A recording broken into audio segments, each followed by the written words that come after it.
Hi friends তোমরা সবাই কেমন আছো? আমি উষসী, আমি খুব ভালো আছি। এখানে দেখতে পাচ্ছ আমি চাল ভিজিয়ে নিয়েছি, আর এখানে দেখতে পাচ্ছ আমি আমের পাল্পটাকে ভালো করে মিক্সিতে দিয়ে দিয়েছি, যাতে আরেকটু এটাকে ভালো করে আমি গ্রাইন্ড করে নিতে পারি বা ব্লেন্ড করে নিতে পারি।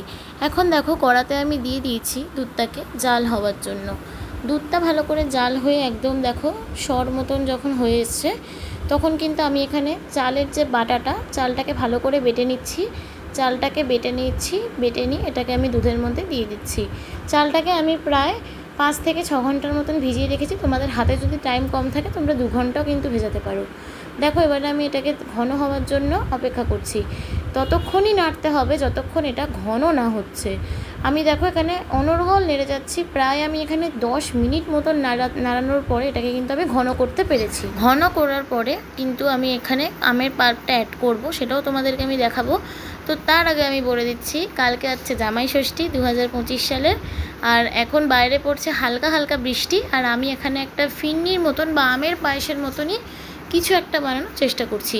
আমি কিন্তু এখানে গোবিন্দভোগ চাল ইউজ করেছি, আর এখানে দেখো আমি কিন্তু দিয়ে দিচ্ছি আমের ওই যে পাল্পটা। প্রথমে কিন্তু আমি জাস্ট 1 হাতার মতন দিয়েছি। আমি কিন্তু এখানে 3টে আম ইউজ করেছি, যেহেতু আমার এখানে লোক কম, বেশি খাবার কেউ নেই, তাই জন্য 3টে আম ইউজ করেছি। 1.5 প্যাকেট দুধ হলেই যথেষ্ট। দেখে নাও, প্রথমে কিন্তু এখানে তোমার মনে হবে, এবং আমিও এটা ভেবেছিলাম যে আমগুলো কি তাহলে দুধের সাথে খাপ খাচ্ছে না, যে কেটে কেটে আসছে, কিন্তু না, আমি একটা ভুল করে ফেলেছি। দুধটা পুরোপুরি ঘন হওয়ার আগে আমি দিয়ে দিয়েছি, কিন্তু অসুবিধা নেই। দেখো আমি এখন অনেকটাই পাল্প বাঁচিয়ে রেখেছি, এবং দেখতে পাচ্ছ আমি এখানে অল্প অল্প করে গুঁড়ো দুধ অ্যাড করছি, এবং এখানে কিছুক্ষণ ওয়েট করছি যাতে আমার দুধটা ঘন হয়ে যায়। ততক্ষণ পর্যন্ত না আমি নাড়িয়ে যাচ্ছি। দেখো আমি ভালো করে কিন্তু নাড়িয়ে যাচ্ছি, এবং আজকে নাড়াতে নাড়াতে আমার হাতে ব্যথা হয়ে গেছিলো। আমি যখন বিরিয়ানিও বানিয়েছিলাম আমি কিন্তু এত নাড়াইনি যতটা না আজকে এখানে নাড়িয়েছি আমি আমটাকে তো মানে ঘন করার জন্য।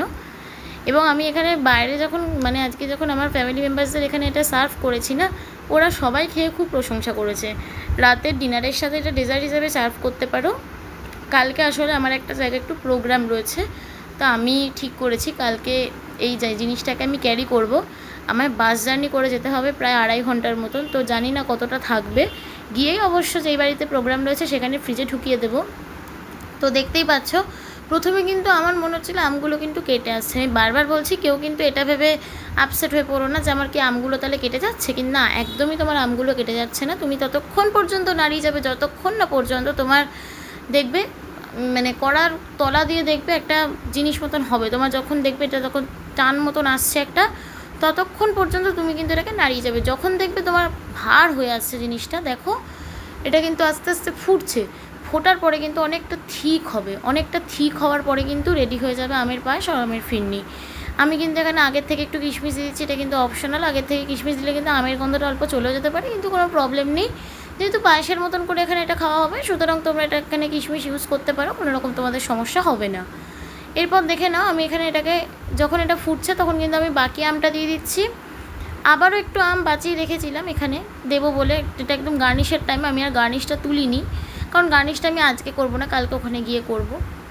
তো দেখে নাও এটা দিয়ে নাড়াচ্ছি, তখন বুঝতে পারছি যেটা আস্তে আস্তে ঘন হচ্ছে। দেখো আমি কিন্তু নাড়িয়েই যাচ্ছি, আমি কিন্তু এখানে প্রমাণ নয়, নাড়িয়ে যাচ্ছি।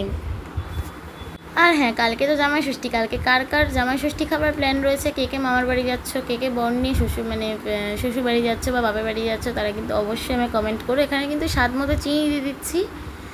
স্বাদ মতো চিনি দিয়ে কিন্তু আমি এখানে এটাকে আরও ভালো করে নাড়িয়ে নিচ্ছি। দেখো এটা কিন্তু ফুটছে আস্তে আস্তে। কালকে জামাই ষষ্ঠীতে কার কী প্ল্যান? কালকে কিন্তু আমি নম্রতাদির বাড়িতে যাব। আর হ্যাঁ, নম্রতাদির বাড়িতে আমার প্রোগ্রামটা রয়েছে। আমরা একটু শাড়ি পরে শ্যুট করব, একটু গান, একটু নাচার, একটুখানি পারফরমেন্স করব। তো এখানে কিন্তু বাকি গুঁড়ো দুধটা দিয়ে দিচ্ছি। তোমাদের বলতেই ভুলে গেছি, আমি কিন্তু চালের গুঁড়োটা দেওয়ার পরে সাথে সাথে গুঁড়ো দুধটা দিইনি, 5 মিনিট ফুটে যাওয়ার পরে কিন্তু গুঁড়ো দুধটা দিয়েছি, এবং এখন আমি ফাইনাল গুঁড়ো দুধটা এখানে ইউজ করলাম। দেখতে পাচ্ছ তো কি সুন্দর করে এখানে এটা ঘন হচ্ছে। দেখো এই জিনিসটা তোমরা লক্ষ্য করো। এটার জন্যই ভিডিওটা একটু লং হয়ে গেছে, তোমাদেরকে আমি ভালো করে দেখাচ্ছি যে এটা ঠিক কীরকমভাবে ফুটছে। আমি অল্প একটু গোবিন্দভোগ চালই জলে ভিজিয়ে রেখেছিলাম 5 থেকে 6 ঘন্টার মতন। দুপুরে ভিজিয়ে রেখেছি, রাত্রিবেলা এটা আমি বানাচ্ছি। তো দেখতেই পাচ্ছ এটা কতটা ফুটে গেছে, দেখো। তো এই ভিডিওটা আমি জানি না কতটা এফেক্টিভ হবে তোমাদের কাছে। এই ভিডিওটা যদি ভালো লাগে প্লিজ একটু লাইক, কমেন্ট, শেয়ার আর সাবস্ক্রাইব করে দিও। টাটা।